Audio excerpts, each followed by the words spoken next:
Alors, j'ai eu la chance d'être invité à la première édition, puis à la deuxième édition, donc ça s'est bien passé. L'année dernière, il a eu tellement de neige que j'ai pas pu me déplacer, et là c'est la quatrième édition, et je suis tout à fait heureux d'être là. Alors, pour me présenter, je suis surtout et principalement auteur de bande dessinée. Je dis auteur parce que j'assure le scénario et le dessin de ce que je propose au lecteur. Ok, bonjour. Donc pour répondre dans l'ordre, c'est la première fois que je viens à Mérindol, même si je connais assez bien le Luberon pour avoir vécu longtemps à Carpentras. Ensuite, pour remonter à l'ensemble de mon œuvre, là, ça va être un petit peu difficile parce que ça remonte déjà très loin, comme ça peut se voir sur mon visage ravagé par des années de travail laborieux.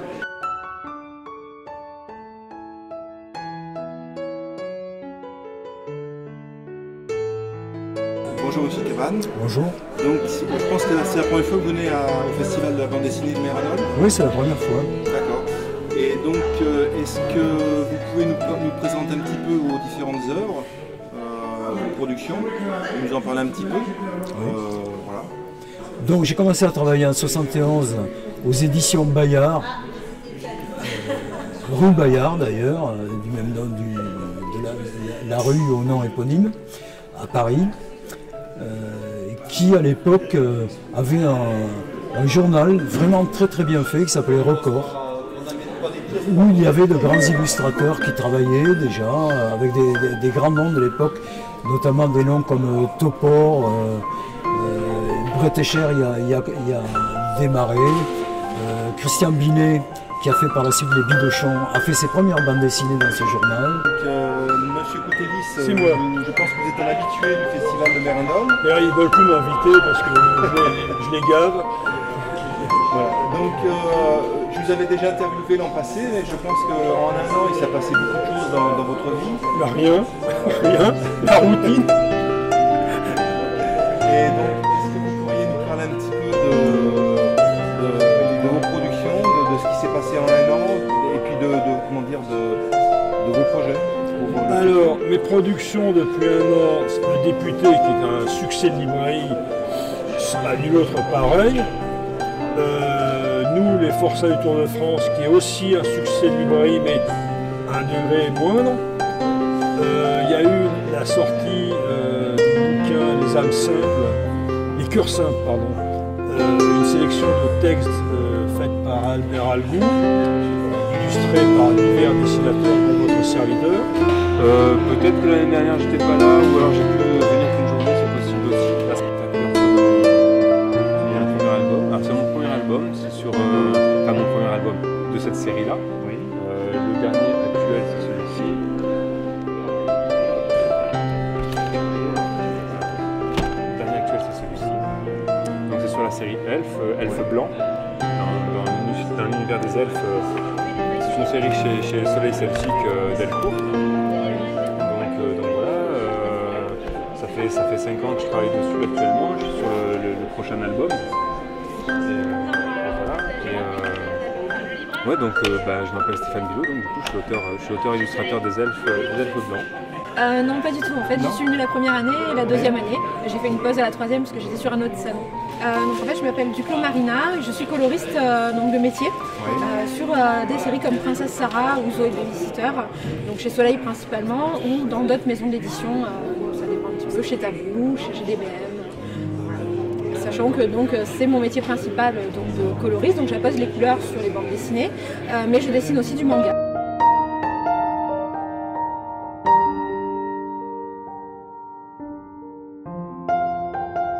Voilà, je m'appelle Pierre Proux, je suis un architecte retraité. J'ai fait toute ma carrière à Lourmarin, des études à Paris, Marseille, etc. Toute ma carrière à Lourmarin. Et en parallèle avec cette carrière, et un peu en récréation, je me suis mis à voyager il y a une trentaine d'années, intensément voyager. Et comme j'étais passionné de dessin, j'ai essayé de ramener de ces voyages, me remettre au croquis et ramener de ces voyages moisson de croquis. Et cela fait d'essayer d'en faire des carnets pour garder pour garder un souvenir de ces périples. Voilà, oui, c'est Manhattan, c'est ce qu'on appelle la skyline, qui est vue évidemment du large. Et ça, c'est ce qu'on appelle une performance, c'est-à-dire que c'est une œuvre qui est réalisée devant le public dans le cadre d'un salon. Donc on a d'abord les panneaux qui sont nus et crus, et devant les gens. Alors pour gagner du temps, parce que j'avais 1 jour et demi pour faire ça, c'était à Clermont-Ferrand il y a 2 ans. Et donc j'avais préparé des collages. Oui, tout à fait. Donc moi je suis un jeune dessinateur et je viens aujourd'hui pour faire mes marques dans le monde de la bande dessinée et aussi poser mes questions aux auteurs qui sont présents et qui ont beaucoup plus d'expérience que moi. Donc déjà je peux commencer par vous montrer mes héros. Donc ça par exemple c'est le héros de mon histoire, donc, qui s'appelle Akawa. Première année, Thibaut. Oui, d'accord. Et mon prénom Pascal. Donc pour une première participation, j'ai eu un contact avec Nathalie, qui participe à l'association qui fait l'organisation. Et donc je suis professeur de dessin à la MJC de Cavaillon. Et depuis à peu près 6 mois, j'essaye de faire les petites conventions du coin, mais vraiment juste pour sortir mes peintures et puis me faire connaître tout doucement, avoir un retour du public. Ah oui, c'est la première fois, l'aventure de la bande dessinée est nouvelle pour moi, non pas l'image. J'ai beaucoup travaillé dans l'image de restitution des monuments anciens et des villes anciennes. Mais la bande dessinée, ça répond à un désir très ancien chez moi, que je ne pouvais pas assouvir quand j'étais dans l'univers de la recherche scientifique, pour des bonnes raisons que ce n'était pas compatible aux yeux des personnes qui encadrent la recherche scientifique. Vous ne pouvez pas, si vous êtes dans ce statut, faire une bande dessinée sans vous exposer à des critiques. Alors je l'ai fait, étant à l'âge de la retraite, le moment était venu donc de pouvoir le faire et je l'ai fait avec beaucoup de plaisir et aussi pour découvrir la difficulté. C'est pas un genre facile la bande dessinée du tout.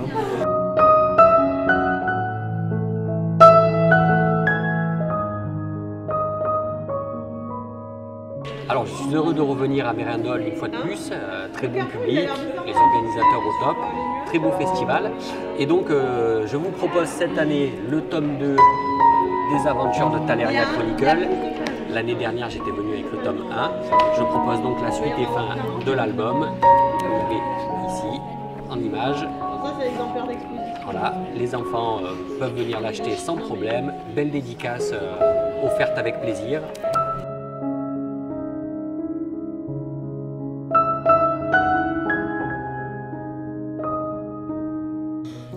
En un an, j'ai surtout sorti ma petite nouveauté, Comment on dit Céleste, donc c'est un album jeunesse sur lequel j'ai travaillé seul, donc scénario et dessin. Et en fait, c'est un petit conte un peu poétique sur une extraterrestre qui mange un peu tout dans l'espace. Alors, depuis la dernière fois où on s'était rencontrés, Zoraï a fait son petit chemin. Alors, je pense comment on s'était rencontrés début décembre, on avait tome 1, tome 2. Le tome 1 était Arrêtez-bien, tome 2 Terrien sans terre terrien. On a eu la chance que le tome 2, Terrien sans terre terrien de Zoraï, ait été présenté par Michel Drucker lors de son émission le 24 décembre. C'était notre cadeau de Noël. Magnifique. Voilà. Et puis on a sorti le tome 3, J'aime les animaux, donc on a reçu récemment, c'est-à-dire début novembre, et qui a été préfacé par Olivier Lejeune.